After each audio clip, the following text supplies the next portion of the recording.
Okay, y'all, before we get into this one, let me just say I know the connection between Baby Thomas and the man in yellow and the mysterious phone calls is not quite a brand new theory, but after reviewing everything we've learned, I started looking at Thomas a little differently because I don't think the biggest question is simply did the man in yellow cause Thomas's death? I think there's a much bigger question. What if Thomas' death shows us how Fromville actually operates? Because what if this town doesn't just feed on death? What if it feeds on what death leaves behind? Grief, guilt, loneliness, and most importantly, the pain of losing something you love. And if that's true, then Baby Thomas may have been the first domino in the Matthews family story. And here's that one detail about Thomas' death that has bothered me since season 1. We never found out who was on that phone. So let's talk about it. And if you're new here, welcome to Real Good Talk. And to everybody who's already subscribed, thank you so much for being here and being a part of this community. I love seeing all your theories in the comments and I try to respond to as many as I can. So if you're enjoying these deep dives and you're new here, make sure you hit that subscribe button. All right, let's go.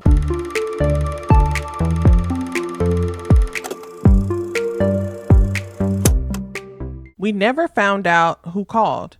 Let's go all the way back to Thomas. Jim and Tabitha are in the kitchen. Thomas is on the changing table between both of them. Julie and Ethan are in the room next to them. Everything is normal, and then the phone rings. Jim reaches for the phone. Tabitha reaches for the diaper. They both turn away for a second, and Thomas rolls off the changing table. And that's how they lose him. But here's the thing. We never learn who was calling. Not in that sense. Not later. We don't get the person's identity. We don't find out what they wanted. We don't even get confirmation that it was an important call. All we know is the phone rang and the phone distracted Jim and Tabitha at the exact moment Thomas died. And that detail becomes very interesting when we remember what happens later, because years later the phone rings again and Jim hears it.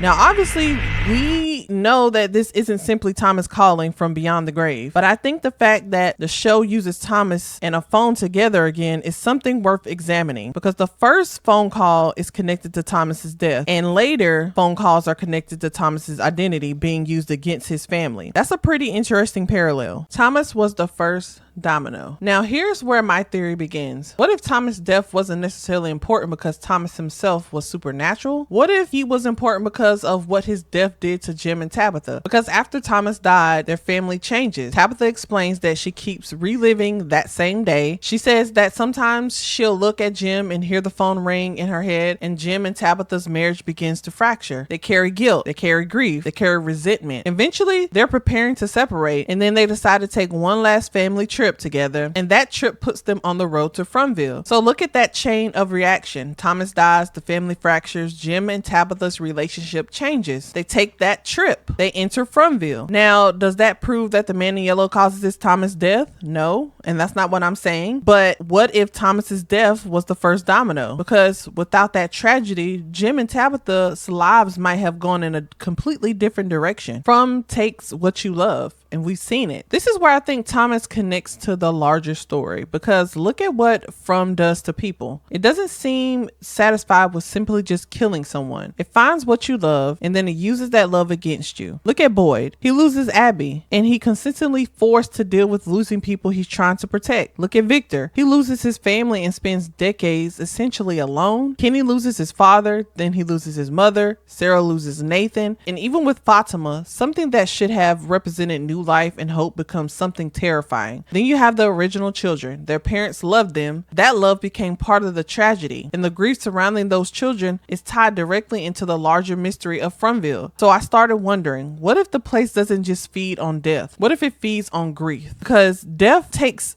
someone away, but grief keeps them alive in your mind, and loneliness is what remains when a person you love is gone. Maybe that's what From really wants, not just your life, your emotional connection to the people you've lost. And that makes Thomas important, because Jim and Tabitha entered Fromville already carrying exactly what this town seemed to exploit. They had already lost a child. They already knew what it felt like to blame themselves. They already knew what it felt like to look at the person you love and remember the worst day of your life. They didn't arrive in Fromville emotionally untouched. They arrived with the wound, and maybe the town didn't have to create that wound for them. They brought it with them, and once they were there, the town learned how to use it. Here, the same identity is used to manipulate Ethan. The voice tells Ethan that Tabitha is in the ambulance and that he needs to help her. Then Jim hears the voice again, and then Jim demands that they leave their children alone. The response is, but they're not your children anymore. That's not Thomas. That's psychological warfare. And notice what the entity is doing. It's not simply saying, I'm your dead son. It's using Thomas to attack Jim's identity as a father, because Jim's greatest fear isn't necessarily dying, it's failing his children. And he already believes he failed Thomas. So the entity takes that guilt and turns it into a weapon. Now here's where I think season 4 gives us a completely different way to look at Thomas, because Julie is now able to story walk. She can actually go back into previous chapters of the story. And when she tries to go back and change what happens to Jim, the man in yellow tells her there's no way to change a story once it's been told. Now I want to be clear. I'm not saying this means every single thing that happens in Fromville is automatically predetermined. We don't know that yet, but it does introduce the idea that some events may already be locked into the story. And that got me thinking about Thomas, because what if Thomas' death was one of those events? What if Thomas wasn't simply a tragedy that happened before Jim and Tabitha found From? And what if Thomas' death was something that had to happen in order for the rest of their story to happen? Think about the chain reaction. Thomas dies, Jim and Tabitha are devastated, their relationship changes, their family changes. What if Thomas wasn't killed because he was important to From? What if Thomas had to die because Jim and Tabitha becoming the people they became was important to From? That's a very different theory. And think about how specific that is. The entity doesn't call Jim pretending to be some random person. It doesn't choose someone Jim barely knew. It chose Thomas, the child he lost, the loss that changed his marriage, the loss that Jim still carried. And that tells me the entity isn't just interested in frightening Jim, it's interested in finding the thing that will get inside his head. And Thomas is that thing, which makes me wonder, how long did the entity know about Thomas? Because that's the question nobody is asking enough. Did it learn about Thomas after the Matthews family arrived, or did it know somehow this history before they got there? Or was Thomas' story already connected to Fromville before Jim and Tabitha ever saw that tree in the road? Because if it's the last one, that changes everything. And there's still another piece we can't explain.